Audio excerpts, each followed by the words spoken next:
বৈধ অস্ত্র উদ্ধার কাজ, আচ্ছা আপনার জমা নেওয়া আর উদ্ধারের ভিতরে পার্থক্য আছে।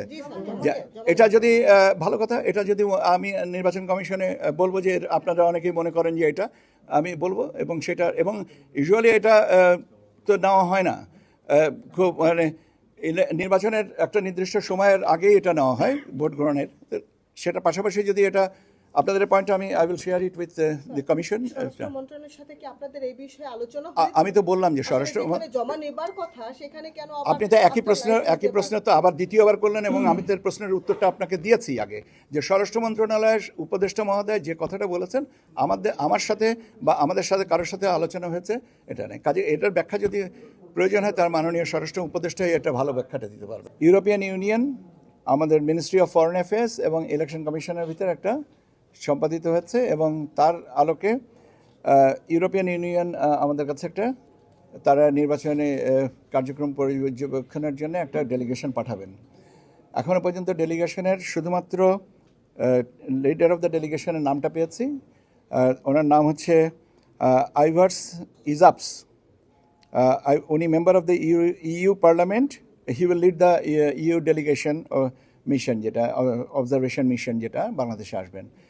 আর শুধুমাত্র এই নামটাই পেয়েছি, বাকি যে স্কেডিউল ওটা পরবর্তীতে জানাবেন বলেছেন। যে শুধুমাত্র লিডারের কথাটা আমরা জানতে পেরেছি।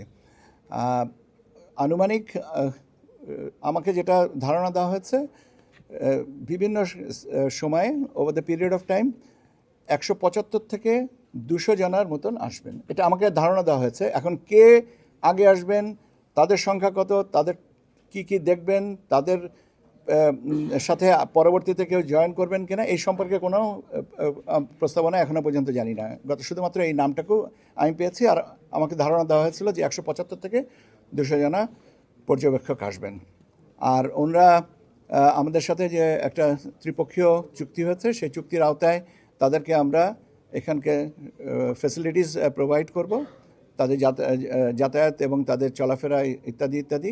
আমরা শুধু একটা জিনিসই অনুরোধ করেছি, যে সেটা হচ্ছে যে লোকাল প্রোটোকল কিছু কিছু ক্ষেত্রে মানতে হয়, যেমন আপনার বিশেষ করে পার্বত্য চট্টগ্রামে সে লোকাল প্রোটোকল মানতে হবে। তার মানে ওনারা ইউজুয়ালি মুভ করেন ইন পেয়ার্স, তো কিন্তু সেটা করবেন, কিন্তু আমরা বলেছি যে লোকাল প্রোটোকল যদি প্রয়োজনীয় হয় তাহলে লোকাল প্রোটোকল অনুযায়ী করতে হবে।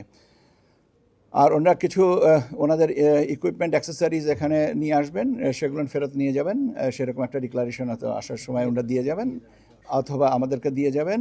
এটা দিস ইজ অ্যান অ্যারেঞ্জমেন্ট।